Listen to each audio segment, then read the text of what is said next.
Hey yo, how's it going? SixftHax here. Have for y'all today my round 4 of the Smogon PU Winter Seasonals. Now if you guys do enjoy the video, make sure to hit that thumbs up button down below. Let me know in the comment section below if you guys have been liking these Smogon tournament videos I've been uploading. It has mainly been PU because a couple things happened for my NU tour, and then for my UU tour I guess it was just single elimination and I misread the rules. So yeah, PU right now is the only thing being uploaded for tournament Smogon wise. Regardless though, I do plan to do more Smogon tours as they do pop up on the forums, so if you guys do enjoy this type of content, then it will definitely be coming for the remainder of the year, and then probably after that, depending on how things go this year. So yeah, if you do enjoy this, you know what to do. So shouts out to my boy Tone for passing me this really cool squad here. We are facing Drud, who I have no idea who he is.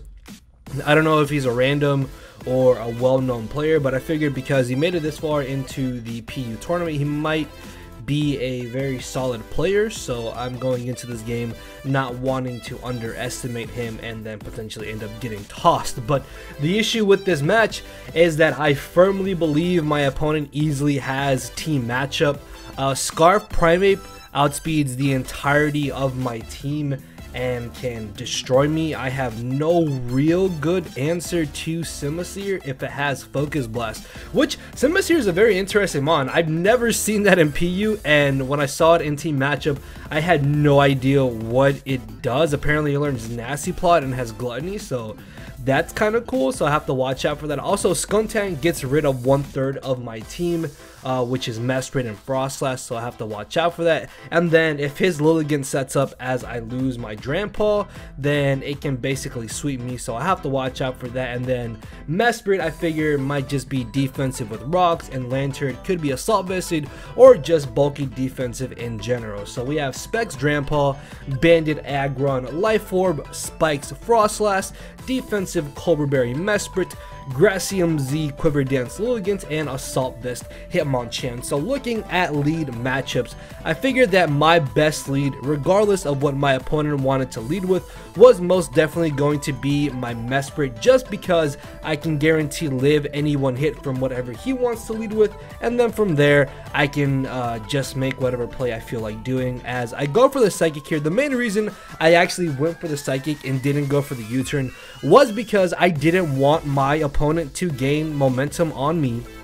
And because I outsped him turn 1, I figured that because my Mesprit is running a lot of speedy Vs, it is more than likely going to outspeed him in turn 2. So I figured if anything, I can get off a little bit of chip damage on his Mesprit, because once this Mesprit drops, he does not necessarily have the best answers for my Hitmonchan, which is something I will gladly take in this instance in the battle. And if rocks are here to stay, this Mesprit will consistently be taking chip damage regardless. So I really didn't mind if he did want to go for the U-turn here, because as my Mesprit stays in here, since I am Cobra Berry, I can deal with the Skuntank, and then in return I should be able to deal with whatever he wants to switch in on my Mesprit. Plus I didn't expect him to want to bring in Lilligant this early on in the battle, so anything he brings in I should be fine. As he does bring in the Skuntank here, I'm going to decide to go for the U-turn because I do expect him to try and go for the Pursuit here, which he does go for, as I am not only able to eat the hit but also get off a little bit of chip damage on his Skuntank, allowing me to bring in my modest Choice Specs Drampaw. If you guys look at his team here, this is not a fairy, this is not a fairy, this is not a fairy, not a fairy, not a fairy, and this Skuntank sure as hell is not a fairy. So I'm just gonna click Draco Meteor here and claim my kill, or so I thought, as this Lantern just eats the hit. And it turns out that he is definitely Assault Vested on this Lantern. So this was a little bit annoying, just because, as I mentioned in the team preview here, I need my Drampaw for this Lilligant. If I lose my Drampaw, Lilligant basically comes in and it sweeps me. So there is no way that I want to stay in here on Lantern to take an Ice Beam with my Drampa, because it's very obvious that he most likely will go for the Ice Beam. So expecting that, I switch directly into my Hitmonchan. I am Assault Vested. I can take an Ice Beam. I don't think he's going to want to try and save this, and then I can go for the Mach Punch, but he actually ends up making a really good play, goes for the Volt Switch, expecting me to switch out, knowing just how important Drampa was to me in this game, and is able to Volt Switch into the Mesprit, which I guess does take Stealth Rocks damage, which is nice. But now we play the mind games of whether is he going to go for the Psychic move or is he going to go for the U-turn, expecting me to switch. And because I feel like he's going to want a U-turn here, I'm actually going to go for the Thunder Punch, as I do get a little bit lucky and I get the 10% paralysis. In the long run of the battle, I'm not entirely too sure how much this matters, but this does play a little bit of a role later on, as you guys will see here. So I get off some more chip damage as he U-turns into the Primate, and I figured that if this is Scarf Primate, which 99.9% of the time Primate is Scarfed, he can either go for the U-turn or most likely go for the close combat, because if I stay in here as he goes for the U-turn, then he's basically forced to either bring back in his Mesprit or bring in his Lantern. So I figured that because I also do have Mesprit and my Frostlass in the back, he most likely does not feel comfortable in going straight for the close combat. And because I have such a bad matchup in this scenario, I need to try to make aggressive and risky plays that will hopefully gain me momentum. Because if I play passively and I play safe throughout this entire match, then my opponent will easily win this battle. Now, this wasn't as bad as my Rain matchup previous round, I believe, but this is definitely bad nonetheless. But it's not bad to the point where I can't play around my opponent's offensive threat. So I'm going to make a very aggressive play here and actually stay in with my Hitmonchan and just go for the Mach Punch, because if he did want a close combat, ultimately that would give me a free switch into either my Mesprit to allow me to U-turn or allow me to bring in my Frostlass and potentially go for the Ice Beam, and I would still be doing a really solid chunk of damage to the Skuntank because I was Life Orb. I could also potentially go for Elair Spikes, plus he may think that I have Destiny Bond on my my Frostlass, so he would think that I could potentially go for that to try and take down his Skuntank. So I figured in this scenario, Mach Punch was my better play, as he does actually end up going for the Stone Edge, knowing that this was a really good middle ground play for him, because obviously I'm not going to bring in my Aggron, and Stone Edge still hits my Mesprit and my Frostlass. And because he did go for the Stone Edge this turn, I do anticipate him to want to switch out here, so I'm going to pull a switch into my Aggron, as now I can just go ahead and click Choice Banded Adamant Head Smash and claim my kill. Now this is where him being paralyzed comes into play, but unless he had Hidden Power Ground or Hidden Power Fighting, then this paralysis didn't really matter whatsoever, just because I still would have been able to knock out this Mesprit regardless. And I feel like HP Ground and HP Fighting might not be entirely too common on Mesprit here, so if my opponent does watch this, then please let me know if you did have HP Ground or HP Fighting, because if they didn't have either one of those two hidden powers, then this paralysis doesn't matter, because I still just click Adamant Choice Banded Head Smash and I'm able to absolutely murder something, as he's gonna sack off his Skuntank. I do end up missing, but this miss honestly does not matter whatsoever, because after the aftermath damage, I would have still been in range of where the incoming Simisear would have been able to knock me out with the Fire Blast. So yeah, that first miss really didn't matter. As he knocks me out, I'm able to bring in my Drampa here, and I'm gonna pull a double switch into my Hitmonchan, expecting him to actually go ahead and sack off his Lantern. Now, the main reason I made this play was because I don't want my Drampa in when he has a free turn to bring in his Primate. At least by bringing in my Hitmonchan, I can not only knock out the Lantern, but I can also try and chip down the Primate, which Primate is probably the biggest issue to me at this point in the battle. I've managed to get rid of Skuntank, so that takes off so much pressure from my Frostlass as well as my Mesprit, but with this Primate being able to outspeed the entirety of my team, it's definitely the biggest problem I have to deal with now, as I do go for the Mach Punch and he's gonna switch into the Mesprit here. Unfortunately, Thunder Punch is not enough to knock him out, so I'm gonna bring in my own Mesprit Mesprit, expecting him to want to go for the Psychic, and then I'm going to go for the U-turn, thinking that maybe I would be able to knock him out, but he lives on 5%, and now I think that he is not going to go for the Psychic. If anything, he might just try to go for knockoff or the U-turn, expecting me to stay in potentially. So I bring in my Hitmonchan here, as he actually ends up going for the Healing Wish, and he's going to decide to revive his Primate back up to full HP. Now, you guys may be wondering, well, why didn't he Healing Wish up his Lantern, which is very clearly at 1%? The thing about it is that Primate being at full HP is the worst case scenario for me in this battle, because otherwise I would be able to just go ahead and Mach Punch it with my Hitmonchan after a little bit of chip damage. So with this thing being back up at full HP, this puts me in a very, very bad position in this game, and I most likely do have to sack off something now to this Primate, and I thought that it might not be entirely too bad if I were to bring in my Frostlass here, because realistically I don't think he's going to want to go for the Stone Edge here, so he more than likely is either going to go for the U-turn or go for the close combat. Because my Frostlass is Life Orb, once the Simisear switches in, it should be in range of my Life Orb Shadow Ball, so I'm going to make an aggressive switch into my Frostlass, as he actually makes an excellent play, goes for the Gunk Shot, and does a decent chunk of damage to my Frostlass, about 27%, as you can see here. But the good thing about this is that now I just get to click Shadow Ball, because he does not have a good switch in to my Frostlass. At the same time though, because he does have Lantern to sack off, I figured he would bring that in, and then this way I could get up a layer of spikes as he brings back in the Primate.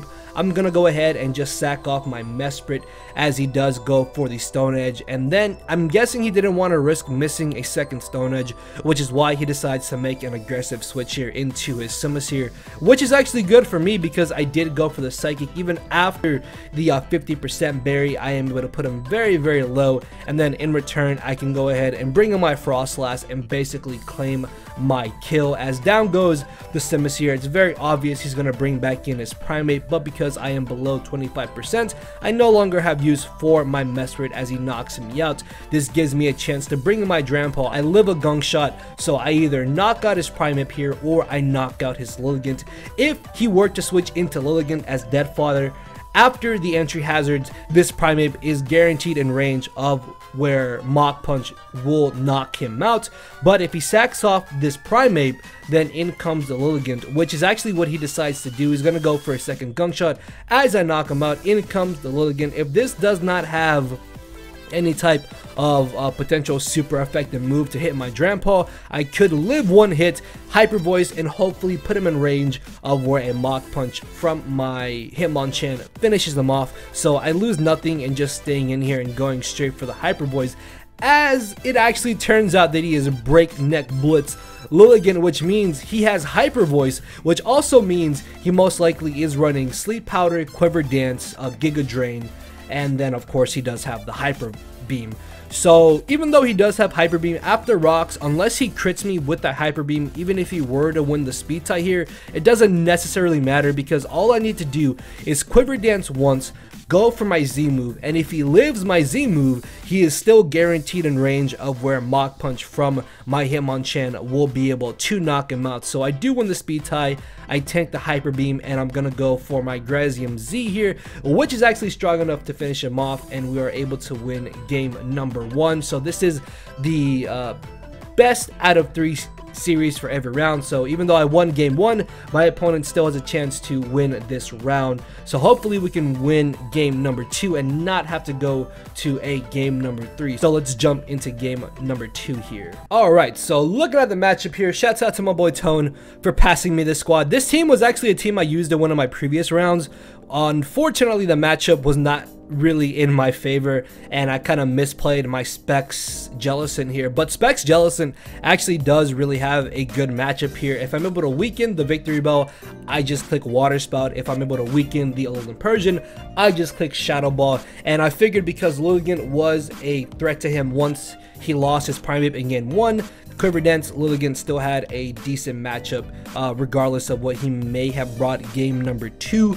And as you can see from here, if I am able to Quiver Dance with my Lilligant, I might actually be able to sweep with it. We also have Assault Vest, Electros, Defensive, HP Ground, Cobra Berry, Mesprit with Rocks, Rocky Helmet, Toxic, Taunt, Alolan Persian, and then Scarf Dodrio, which I've really been liking Scarf Dodrio actually. And it's also able to outspeed the entirety of his team unless he runs Scarfed Alolan Persian. So looking at my opponent's team here, I figured he would have a hazard stacking core between Mesprit and Frostlass, and this team does not actually have any type of hazard control, so that could be a little bit of an issue if I allow him to freely get up hazard. So not wanting him to just go ahead and lead off with the Frostlass, I decided to lead off with my Alolan Persian, because if anything, I can live one hit and still taunt his Frostlass as he leads with his own Alolan Persian. I do want a speed tie there as I'm able to taunt him and then parting shot the following turn into my Mesprit. This now allows me to just go ahead and get up my rocks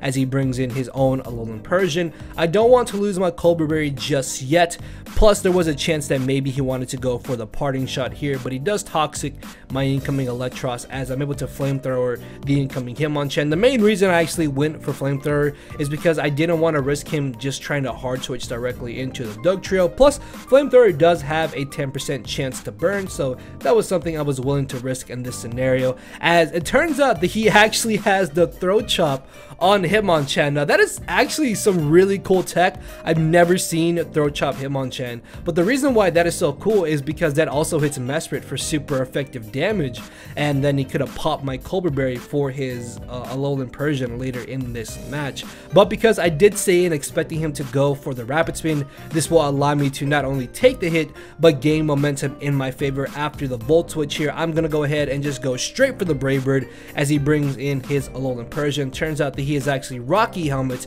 Now even though I did do 44% to this Alolan Persian, it turns out that he is definitely running max HP on this Alolan Persian, and the Brave Bird damage that I did just do to him was a very high damage roll.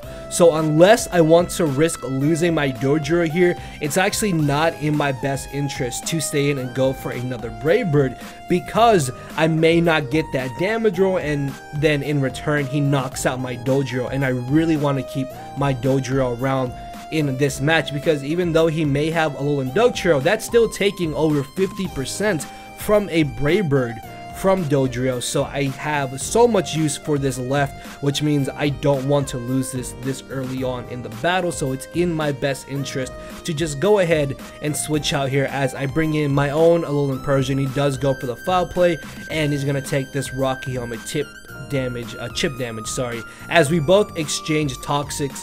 This is not entirely too bad because clearly he is in a much worse scenario than I am currently in, so I really felt like I lost nothing in just going straight for the parting shot here, as he was able to take the foul play with this Hitmonchan, and then I'm able to bring in my Jellicent and just go straight for the Choice Spec Shadow Ball, knocking out the Alolan Persian as he brings in the Victory Bell. Now, I do not want to let this Victory Bell just freely set up, which means if he does try to go for the Sunny Day, I'm still going to leave in my Jellicent. I don't care if he decides to be aggressive and tries to knock me out. I just don't want this Victory Bell just getting a free chance to get any type of setup. So I'm gonna go ahead and just go straight for the Choice Spec Shadow Ball as he actually ends up popping a Z move, knocking me out, allowing me to bring back in my Dodrio. And now, much like earlier, I just kind of get to click Brave Bird very freely. If this is not physically defensive Mesprit, I don't think it's going to be taking 2 hits, so I should be able to either OHKO or 2-hit KO something with my Dodrio as he actually decides to go ahead and just sack off his Hitmonchan.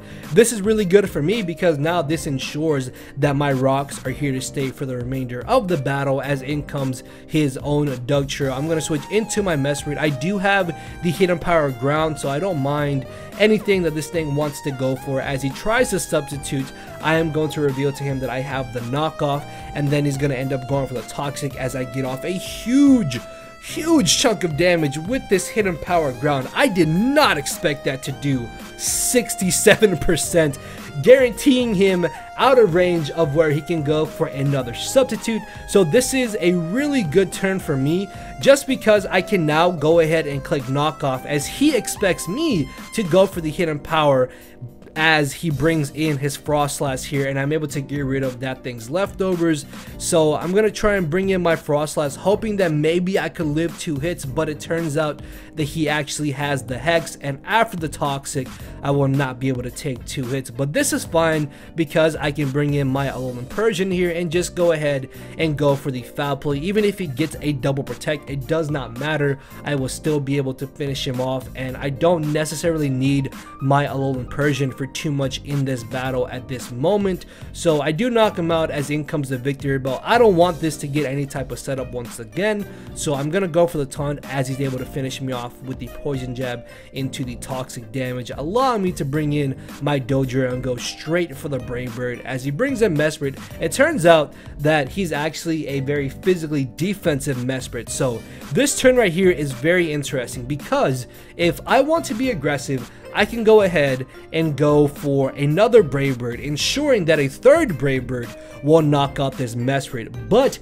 if my opponent wants to be aggressive as well, they could also just go ahead and go for the Psychic or Ice Beam to knock out my Dodrio.